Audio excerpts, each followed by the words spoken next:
કેમ છો મિત્રો? સ્ટોરી સાંભળવા માટે આવ્યા છો? ચાલો એક અનોખી સ્ટોરી સંભળાવું. મારું નામ મહિમા છે. દરરોજ જ્યારે મારો ભાઈ કામ પરથી પાછો આવતો ત્યારે જમ્યા પછી મારી ભાભીને તૈયાર થવા કહેતો. ભાભી તો જાણે ભાઈની કહેવાની રાહ જોઈ રહી હોય એવું લાગતું હતું કે જ્યારે મારા પતિ મને કહે અને હું તરત જ તૈયાર થઈ જાઉં એ પછી બંને તૈયાર થઈને નીકળી જતા.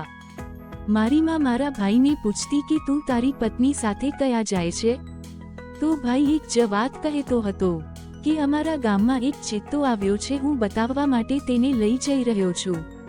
હું રોજ મારા ભાઈ પાસેથી એક જ વાત સાંભળીને કંટાળી ગઈ હતી અને મેં નક્કી કરી લીધું હતું કે હું જાણીને જ રહીશ કે ચિત્તો ક્યાં આવ્યો છે.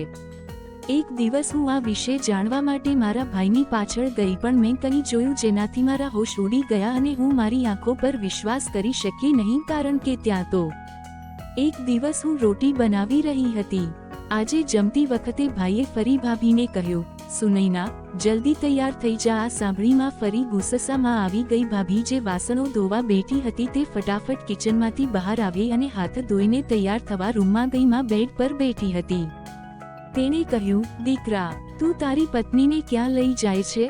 પ્રતિક. ભાઈએ લાપરવાહીથી કહ્યું કે માં, હું ક્યાંય નથી જતો, બસ થોડું કામ છે તે માટે જાઉં છું. આમ પણ અમારા ગામમાં ફરવા માટે કોઈ જગ્યા નથી.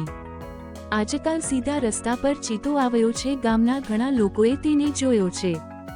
કોઈ પણ રીતે મારી પત્નીને પ્રાણી સંગ્રહાલય અને પ્રાણી સંગ્રહાલયના પ્રાણીઓ જોવાનો ખૂબ શોખ છે.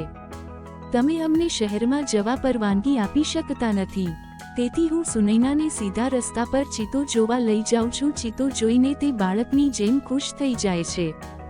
હું કિચનમાં રોટલી બનાવતી ઊભી હતી અને અચાનક આ સાંભળીને મેં ઝડપથી હાથ લૂછીને બહાર આવી. મેં મારા ભાઈને પૂછ્યું કે શું ખરેખર અમારા ગામના સીધા રસ્તા પર જ ચિત્તો આવ્યો છે? મારા ભાઈએ કહ્યું, હું સાચું કહું છું, અમારા ગામમાં એક ચિત્તો આવ્યો છે. મારો ભાઈ શું કહેતો હતો હું તેના પર વિશ્વાસ કરી શકતી ન હતી. હું ઝડપથી હાથ ધોઈને ભાઈ સામે ઊભી રહી. મેં મારા ભાઈને કહ્યું કે હું પણ ઝડપથી તૈયાર થઈને આવું છું. મને પણ પ્રાણીઓ જોવાનો ખૂબ શોખ છે. ભાઈ પ્લીઝ, મને પણ તમારી સાથે લઈ જાઓ, મારે પણ ચિત્તો જોવો છે. મારી વાત સાંભળીને ભાઈ મારી સામે જોવા લાગ્યા અને બોલ્યા, તું ઘરમાં આરામથી બેસી રહે, ઉંદરને જોઈને તને બીક લાગે છે અને ચિત્તો જોવા જાવ છે? પ્રતિકભાઈએ મને ખરાબ રીતે ઠપકો આપ્યો હતો. હું તેમના પર ગુસ્સે થઈ અને ફરીથી કિચનમાં જઈ રોટલી બનાવવા લાગી. થોડી વાર પછી ભાભી તૈયારી થઈને ભાઈ સાથે જવા માટે રૂમની બહાર આવી અને ભાઈ અને ભાભી બંને ઘરેથી ચાલ્યા ગયા અને ઘરની બહાર નીકળતાની સાથે જ માતાએ બડબડ કરવાનું શરૂ કરી દીધું હતું. માતા કહી રહી હતી કે તે તેની પત્નીને ચિત્તો જોવા લઈ જઈ રહ્યો છે, પણ મને ખબર છે કે આ બંને ક્યાં જાય છે. આ રીતે મારો પુત્ર તેની ચાલક પત્નીને ફરવા લઈ જાય છે. તેની પત્નીએ તેને પણ ચાલક બનાવી દીધો છે. જુઓ ઘરમાં કેવી નિર્દોષ બની રહે છે.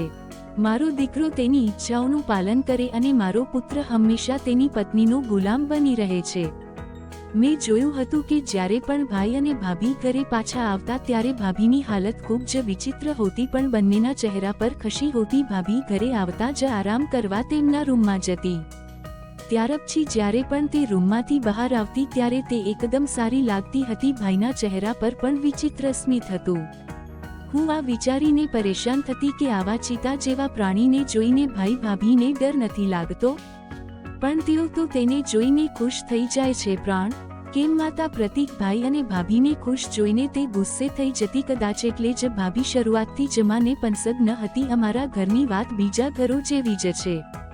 મારી માતા ભાઈના લગ્ન તેની પસંદગીની છોકરી દ્વારા તેની મરજી મુજબ કરાવવા માંગતી હતી, પરંતુ ભાઈને ભાભી ગમી ગઈ હતી અને તે પછી તેણે ભાભી વિશે માં સાથે વાત કરી. પરંતુ માતા આ સંબંધ માટે રાજી ન હતી. તે નહોતી ઈચ્છતી કે સુનૈના ભાભી મારા ભાઈ સાથે લગ્ન કરે. જ્યારે માં ભાઈના સંબંધ માટે રાજી ન થઈ ત્યારે ભાઈએ પોતાની મરજીથી ભાભી સાથે ભાગી અને તેની સાથે લગ્ન કર્યા અને લગ્ન પછી તે ભાભીને ઘરે લઈ આવ્યો. પ્રતિકભાઈ માતાનો એકમાત્ર પુત્ર હતો અને તે એકમાત્ર કમાતા સભ્ય હતા. અમે ભાઈને પોતાનાથી દૂર રાખી શકતા ન હતા, તેથી માએ તેને માફ કરી દીધો. પરંતુ આજે પણ તે આ બધા માટે ભાભીને દોષી ઠેરવે છે અને તેને નફરત કરે છે. ભાભી સાથે માનું વર્તન બિલકુલ સારું ન હતું. અમે 2 બહેનો અને 1 ભાઈ હતા. મારી મોટી બહેનનું નામ સોનાક્ષી હતું. મારા પિતા બીમાર હતા અને તેઓ હંમેશા દવા લેતા હતા. તેની તબિયત ગમે ત્યારે બગડી જતી હતી.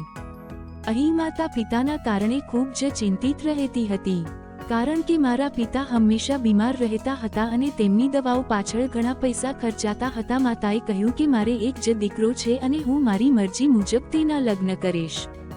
પરંતુ ભાઈએ માતાનું સપનું ચકનાચૂર કરી નાખ્યું હતું.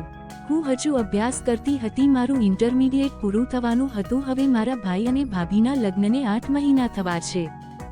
જઈ રહ્યા હતા. માતા અને પિતા હંમેશા નાની નાની બાબતો પર ઝઘડતા હતા. મારી બહેન પર પરણેલી હતી. હવે હું એકમાત્ર કુંવારી બચી હતી, પણ હું હજુ લગ્ન કરવા માંગતી ન હતી. હું ભણીને નોકરી કરવા માંગતી હતી, પણ મારા ગામમાં છોકરીઓને કામ કરવાની છૂટ ન હતી. મારા પિતા ઈચ્છતા હતા કે હું ભણું અને લખું, પણ મારી માતાએ કહ્યું કે છોકરીઓ ઘરની સંભાળ રાખે ત્યારે સારી દેખાય છે. મારી માતા ખૂબ જૂના વિચારો ધરાવતી સ્ત્રી હતી અને તે એક ચતુર સાસુની જેમ હંમેશા મારી ભાભીને હેરાન કરતી હતી. મારા પિતા મારી માતાને ખૂબ કહેતા કે વહુને આટલો ત્રાસ ન આપ, તારે પણ દીકરીઓ છે. પણ મારી માં સમજવા તૈયાર ન હતી. આ મુદ્દે માતા અને પિતા વચ્ચે ઘણી વખત ઝઘડો થતો હતો. ભાઈ ભાભીની ખૂબ કાળજી લેતા હતા અને તેમની ઘણી સલાહ માનતા, પરંતુ મને ક્યારેક એવું લાગતું કે ભાભીની તબિયત સારી નથી તો પણ તે ઘરના બધા કામ કરતી અને માતાની દરેક વાત સાંભળતી. તેણે ક્યારેય માતાને જવાબ આપ્યો ન હતો. જ્યારે મારી માતા ભાભી સાથે દુર્વ્યવહાર કરતી હતી તે ઉનાળાનો મહિનો હતો. અમે બધા ટેરેસ પર સાથે સૂતા હતા, કારણ કે દિવસની ગરમીને કારણે રૂમની અંદર ખૂબ જ ગરમી થતી હતી. માતા સવારે 6 વાગ્યે ઉઠતી હતી અને સૌથી પહેલા તે પ્રતીકભાઈના રૂમનો દરવાજો વગાડવા લાગતી. અમારી આંખ મોટેભાગે દરવાજા ખટખટાવવાના અવાજથી ખુલી જતી. અમને લાગ્યું કે જાણે વાવાઝોડું આવ્યું છે. અમે ઉઠીને બેસી જતા અને પ્રતીકભાઈ આંખો ચોરતા દરવાજો ખોલવા માટે આવતા હતા. પછી તે કહેતા હતા કે માં, પૂરો દિવસ તો નીકળવા દો, અત્યારમાં કેમ દરવાજો પછાડો છો? તમે જાણો છો કે હું રાત્રે મોડે સુધી જાગું છું, તેથી જ મને પૂરતી ઊંઘ નથી આવતી અને અહીં દિવસ સારો નથી જતો. ભાઈની વાત સાંભળીને માં રડવા લાગતી અને વહેલી સવારે આખા ઘરમાં હોબાળો મચાવી દેતી. માં પ્રતીકભાઈને કહેતી હતી કે હવે તું મારી સામે બોલતા શીખી ગયો છે. પહેલા હું તને જે કહું તે બધું તું સાંભળતો હતો અને તને ખબર છે કે હું તને આટલી વહેલી સવારે જ ઉઠાડું છું, પણ હવે તને દરેક બાબતે ફરિયાદ થવા લાગી છે. જ્યારથી તારી પત્ની ઘરમાં આવી છે ત્યારથી તું તારી પત્નીનો ગુલામ બની ગયો છો અને મને પહેલેથી જ ખબર હતી કે સુનૈના ખૂબ જ ચાલક છોકરી છે. તેથી જ હું આ લગ્ન કરવા તૈયાર ન હતી. આ છોકરીએ તને મારી આગળ બોલતા શીખવ્યું, નહીંતર તું તારી માતાનો સીધો પુત્ર હતો. પિતાએ પછી માતાને ઠપકો આપ્યો અને કહ્યું કે આટલી વહેલી સવારે આટલો બધો અવાજ કેમ કરે છે? ભાઈ પછી ચૂપચાપ નહાવા ચાલ્યા ગયા. અમારું ઘર જૂના પ્રકારનું હતું. માતાના કારણે અમારા ઘરમાં વહેલી સવારે હોબાળો થતો. પ્રતીકભાઈ સાંજે કામ પરથી મહાલય ઘરે આવતા અને જમ્યા પછી ભાભીને તૈયાર કરીને કોણ જાણે ક્યાં લઈ જતા. તેને તેની માતાના ગુસ્સાની પણ ચિંતા ન હતી. વિચિત્ર વાત એ હતી કે જ્યારે પણ ભાભી ઘરે પાછી આવતી ત્યારે તેનો ચહેરો ખૂબ ઉદાસ હોતો અને તેના ચહેરા પર થાક દેખાતો હતો અને પ્રતીકભાઈ ભાભીને હળવેથી પકડીને ઘરમાં લઈ જતા, જેમ કે કોઈ બીમાર વ્યક્તિને ઘરે લાવવામાં આવે અને ભાભી સીધા તેના રૂમમાં જતા અને થોડો સમય આરામ કરતા અને લાંબા શ્વાસો લેવા લાગતા, જાણે તેની તબિયત સારી નથી. પરંતુ તેમ છતાં ભાઈ અને ભાભી એકબીજા સામે જોઈને હસતા હતા અને આંખોથી કેટલાક ઈશારા કરી રહ્યા હતા, જાણે તે આંખોમાં જ કંઈક બોલવાનો પ્રયત્ન કરી રહ્યા હતા. હું એ લોકોની આંખના સંકેતો નોટિસ કરતી હતી, પણ હું દરેક વસ્તુ તરફ આંખા આડા કાન કરતી, પણ તે બંનેની ખુશી મારી માતાની છાતીને વીંધી નાખતી. ખબર નહીં કેમ દિવસે ને દિવસે મને ચિત્રો જોવામાં રસ પડવા લાગ્યો. હું મારી મિત્ર સાથે શાળાએ જતી હતી અને અમે સીધા રસ્તા પરથી જ જતા હતા. ત્યાંથી શોર્ટકટ હતો. ખબર નહીં કેમ મને ચિત્રો જોવામાં રસ પડ્યો.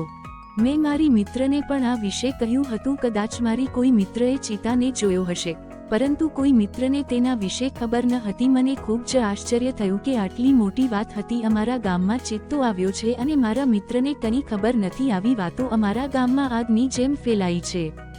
તો પછી કોઈને આ વિશે ખબર કેમ ન હતી? આખો દિવસ મારા ક્લાસમાં બેઠા પછી પણ મારું ધ્યાન વારંવાર તે ચિતા તરફ જતું હતું. હું અભ્યાસમાં ઘણી સારી હતી. મારું મગજ ખૂબ જ તેજ હતું. હું દર વર્ષે ફર્સ્ટ આવતી હતી અને હવે કોઈપણ રીતે હું શાળામાં મારા છેલ્લા વર્ષમાં હતી. મારું ઇન્ટર પૂર્ણ થયા પછી મને કોલેજમાં એડમિશન મળવાનું હતું. મારા શિક્ષક હંમેશા મારા વખાણ કરતા પણ આજે મારું મન ક્યાંક ખોવાઈ ગયું હતું. જ્યારે મારા શિક્ષકે મને ખોવાયેલી જોઈ ત્યારે તેણે પૂછ્યું કે તને શું થયું છે? તમે ક્યાં ખોવાઈ ગયા છો? અચાનક તેના શબ્દો સાંભળીને હું ગભરાઈ ગઈ. મારું માનસિક ધ્યાન માત્ર ચિત્તા પર જ હતું, પરંતુ ભાઈ અને ભાભી સિવાય કોઈએ ચિત્તો જોયો ન હતો. હું ખૂબ જ મૂંઝવણમાં હતી. મારી ટીચર મારી સામે ઊભી હતી અને તેણે લાકડી વડે મારા હાથ પર માર્યું. તે મારી સામે જોવા લાગી અને બોલ્યા, તમારું ધ્યાન ક્યાં છે? મેં ઝડપથી મારું ધ્યાન ચિતાથી હટાવી લીધું અને અભ્યાસ શરૂ કર્યો. રજા સમયે મેં વિચાર્યું કે સીધા રસ્તા પર થોડીવાર રોકાઈને રાહ જોઉં. કદાચ મને ચિત્તો દેખાઈ જાય, પર હું એકલી રસ્તા પર ઊભી રહી શકતી ન હતી. મારે મારા મિત્રને પણ આ વિશે જણાવવું પડશે. હું મારા મિત્ર સાથે સીધા રસ્તે આવવા લાગી. મારામાં એક વિચિત્ર ખુશી હતી. બીજો ડર પણ હતો કે ચિત્તો અમને નુકસાન ન પહોંચાડે, કારણ કે તે ખૂબ જ ખતરનાક પ્રાણી છે. જો તે મારા પર હુમલો કરશે તો તે પ્રાણી મારા ટુકડા કરી નાખશે. કોણ નથી જાણતું કે ચિત્તો ખતરનાક હોય છે, સાથે સાથે ચાલાક પણ હોય છે. મેં આ બધું પુસ્તકોમાં વાંચ્યું હતું. અમે બધા મિત્રો સીધા રસ્તે ભેગા થયા હતા.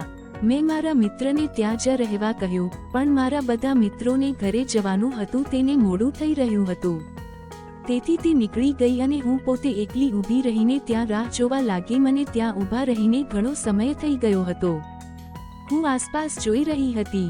મારા હૃદયમાં એક ડર પણ હતો કે જો ચિત્તો મને જોઈ લેશે તો શું થશે. હું ખૂબ ધ્યાનથી આસપાસ જોઈ રહી હતી. તે સમયે એટલો તડકો હતો કે મારું આખું શરીર પરસેવાથી લથબથ હતું. અત્યંત સાવધાની સાથે હું આસપાસ જોઈ રહી હતી, પણ મને ક્યાંય કોઈ ચિંતા જોવા મળ્યું નહીં. હું ખૂબ જ નિરાશ હતી. જ્યારે હું નિરાશ થઈને ઘરે પાછી આવી તો માં ખૂબ ગુસ્સામાં હતી. મેં જોયું કે માં ભાભીને ઠપકો આપી રહી હતી અને ભાભી પણ રડી રહી હતી. હું સમજી ગઈ કે માએ ભાભીને કંઈક કહ્યું હશે. માએ ભાભીને કહ્યું હતું કે સુનૈના, તારા આ બહાના આ ઘરમાં નહીં ચાલે. તું બહાના બનાવીને મારા પુત્રને મારાથી દૂર કરી રહી છે. ભગવાન જાણે તું તેને રાતે કયા લઈ જાય છે. હું તને સમજાવું કે રાતે ટેરેસ પર સૂઈ જજે. આટલી ગરમીમાં ખબર નહીં તમે બંધ રૂમમાં કેમ સૂઈ જાઓ છો? રૂમની અંદર બંનેને કેવી રીતે ઊંઘ આવે છે. પ્રતિક લગ્ન પહેલા ગરમી બિલકુલ સહન કરી શકતો ન હતો અને હવે જૂન મહિનામાં પણ તે રૂમમાં બંધ થઈ સૂઈ રહ્યો છે. પહેલા તે અમારા બધા સાથે ટેરેસ પર સૂતો હતો. મને ખબર નથી કે તે મારા પુત્ર પર એવો કેવો જાદુ કર્યો છે કે તે હંમેશા તારી આજ્ઞા માને છે. હું પણ જોઉં છું કે તમે લોકો રાત્રે રૂમમાં કેવી રીતે સૂવો છો. ખબર નહીં માને ભાભીથી શું પ્રોબ્લેમ હતો. ભાભી કોઈ અવાજ વગર રડી રહી હતી. ભાભીએ મમ્મીને કહેવાનું શરૂ કર્યું કે મમ્મી, મેં પ્રતિકને કહ્યું હતું કે અમે ટેરેસ પર સૂઈએ છીએ, પરંતુ તેણે ના પાડી દીધી હતી. પણ ભાભીના કહેવા પર માતાને વિશ્વાસ આવી રહ્યો ન હતો. માં ભાભીને કહેવા લાગી, રહેવા દો, મારી સામે બહુ નિર્દોષ બનવાની જરૂર નથી. મારી મોટી બહેનનો રંગ ખૂબ જ કાળો હતો. તેનો ક્યાંય પણ સંબંધ થતો ન હતો. લગ્ન કરીને ભાભી અમારા ઘરે આવી ત્યારે માને તેનો મોટો ભાઈ બહુ પસંદ આવ્યો. માતાએ ભાભી સામે એક શરત મૂકી હતી કે હું તને એક શરત પર જ સ્વીકારીશ, જ્યારે તું મારી દીકરીના લગ્ન તારા ભાઈ સાથે કરાવીશ. ભાભીનો પરિવાર પહેલેથી જ તેનાથી ખૂબ નારાજ હતો. માંડ ભાભીએ તેને મનાવ્યા હતા અને તેના ભાઈને પણ મનાવ્યો હતો કે તે તેની બહેનનું ઘર બસાવવા તેની નણંદ સાથે લગ્ન કરી લે. હવે ભાભીએ ભાગીને લગ્ન કરી લીધા હતા.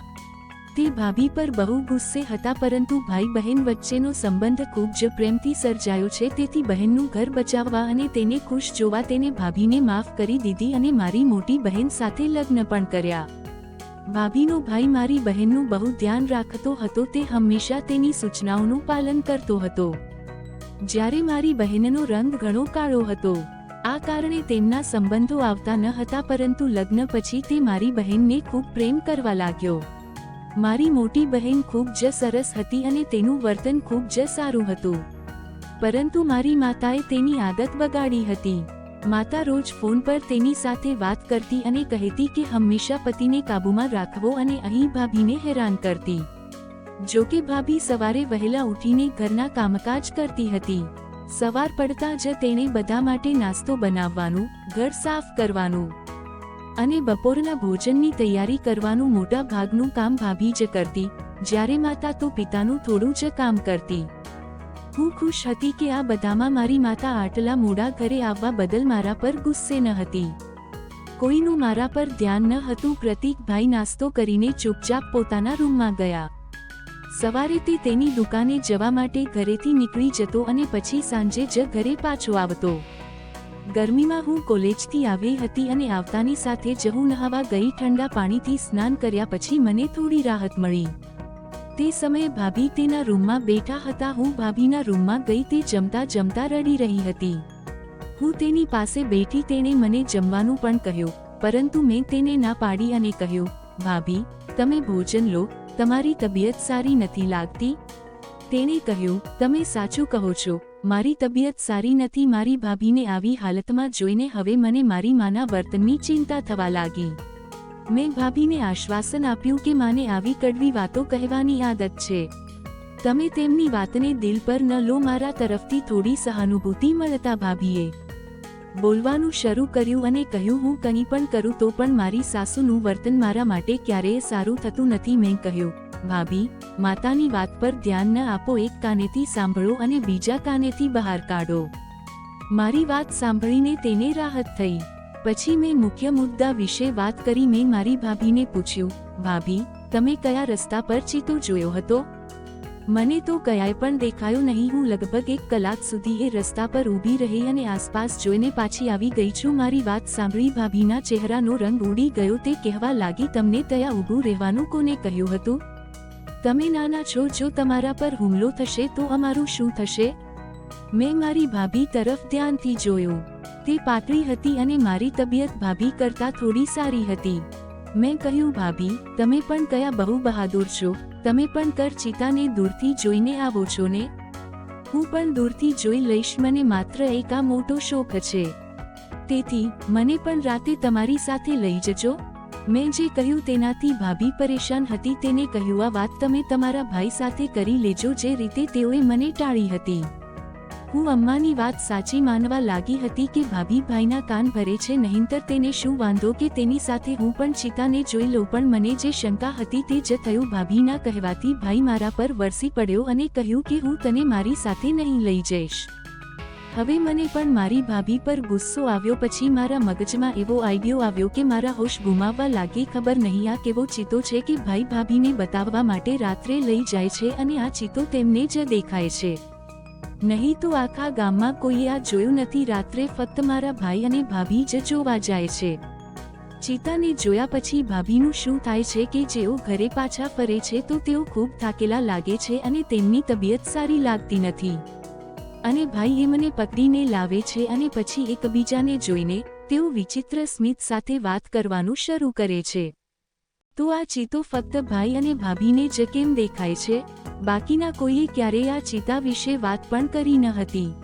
જ્યારે પણ હું મારા મિત્રોને મળતી અને તેમને કહેતી કે શું તમે ક્યારેય સીધા રસ્તા પર ચિતાને જોયો છે, તો બધા મારી મજાક કરવા લાગતા. તે કહેતા કે એવો વળી કયો ચિત્તો છે જે સીધા રસ્તા પર જ રહે છે? જો આવું હોત તો અત્યાર સુધીમાં તેને પકડવા આખી ટીમ આવી ગઈ હોત.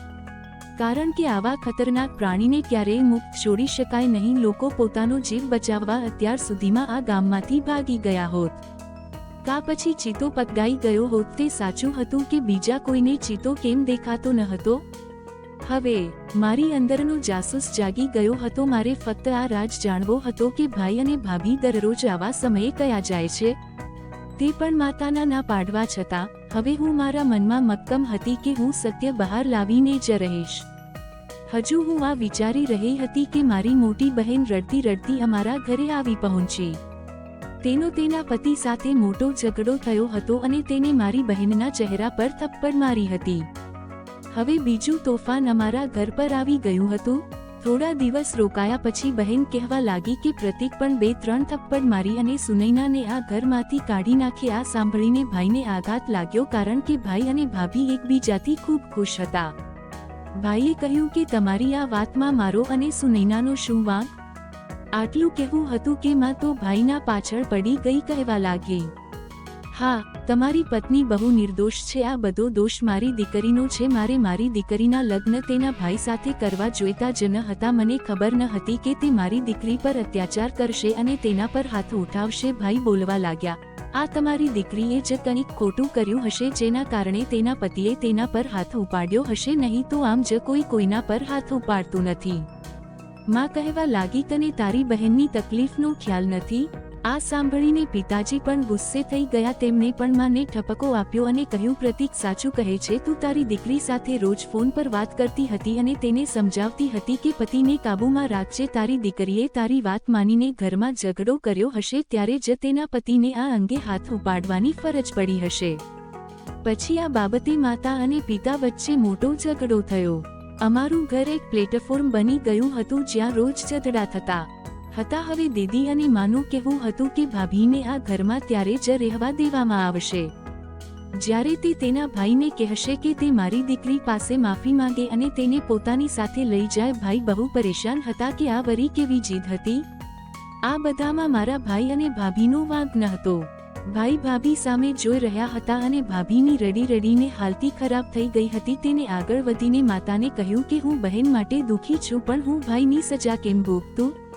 ભાભી બિલકુલ સાચી હતી, પણ કંઈ પણ થઈ જાય માં તેની જીદ પરથી હટે તેવી ન હતી, ભલે તેમનો સંબંધ સમાપ્ત થઈ જાય.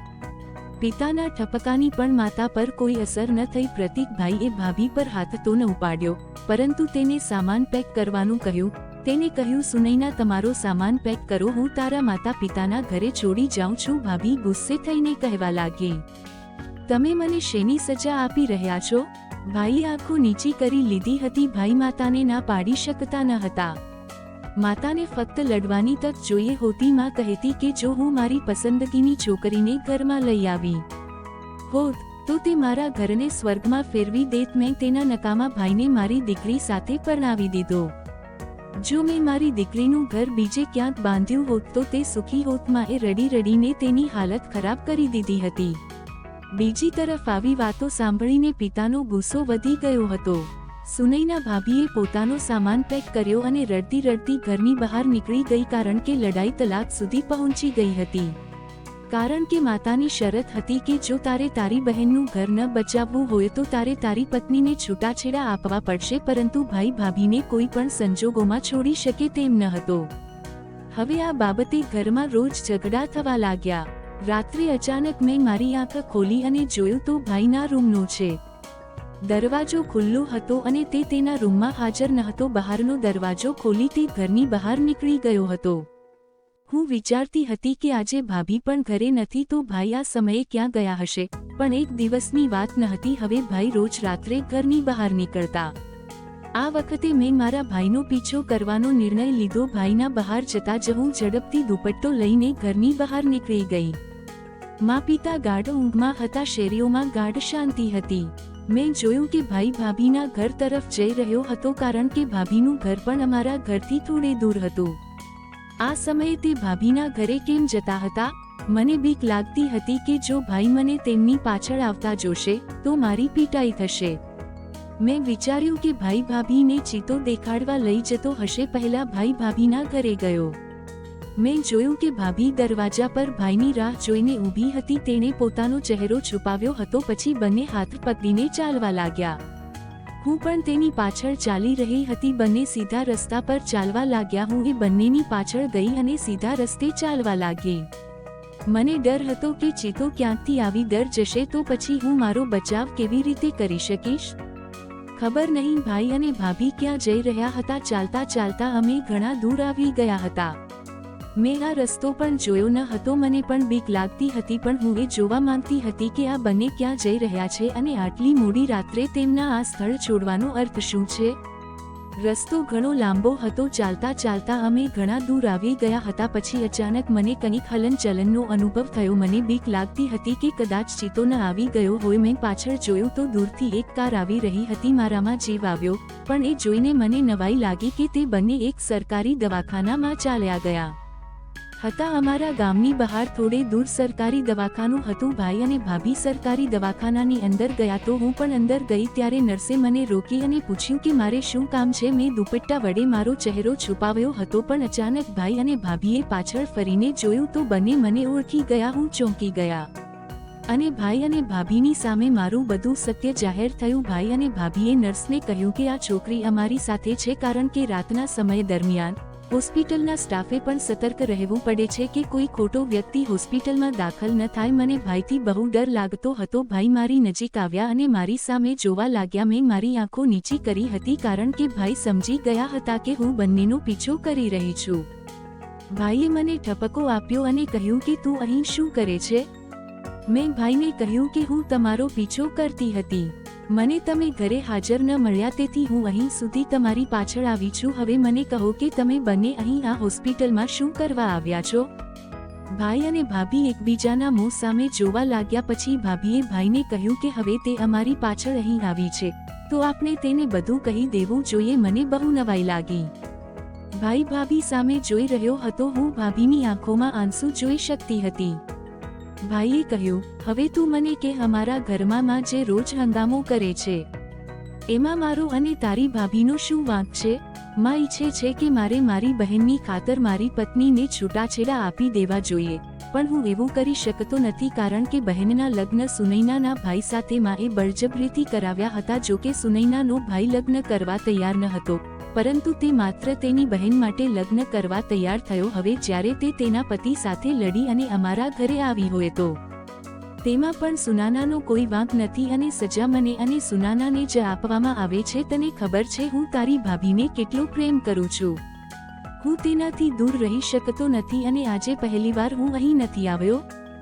દરરોજ હું અહીં હોસ્પિટલમાં આવું છું. તારી ભાભીને એક વિચિત્ર રોગ છે જેમાં તેના શરીરની દરરોજ મશીનો દ્વારા સારવાર કરવામાં આવે છે. આ હોસ્પિટલમાં તમામ મશીનો હાજર છે જેથી હું તારી ભાભીને અહીં થેરેપી માટે લાવું છું.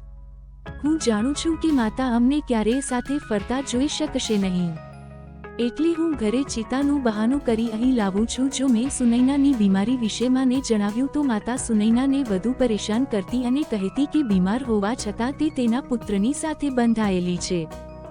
સુનૈનાની બીમારીને કારણે હું તેને વધુ તકલીફ આપવા માંગતો ન હતો એટલા માટે હું ચૂપચાપ અહીં સુનૈનાની સારવાર કરાવી રહ્યો છું. હું મારી માતા સામે પણ બોલી શકતો નથી અને પત્ની તરફ પણ કારણ કે હું જાણું છું કે કોણ સાચું છે અને કોણ ખોટું. જ્યારે માએ સુનૈનાને ઘરમાંથી કાઢી મૂકવાનું કહ્યું ત્યારે મેં તેને તેની માતાના ઘરે મોકલી કારણ કે મને વધુ સારી તક મળી ગઈ હતી કે હું સુનૈનાને તેના માતા પિતાના ઘરેથી રાત્રે કોઈને કોઈ બહાને થેરેપી માટે લઈ જઈશ અને મારે જૂઠ પણ બોલવું નહીં પડે. તે દિવસે મારા મગજમાં કોઈ વિચાર આવ્યો ન હતો તેથી જ મેં તમને ચિત્તા વિશે કહ્યું. હું ભારે આશ્ચર્ય સાથે ભાઈની વાત સાંભળવા લાગી.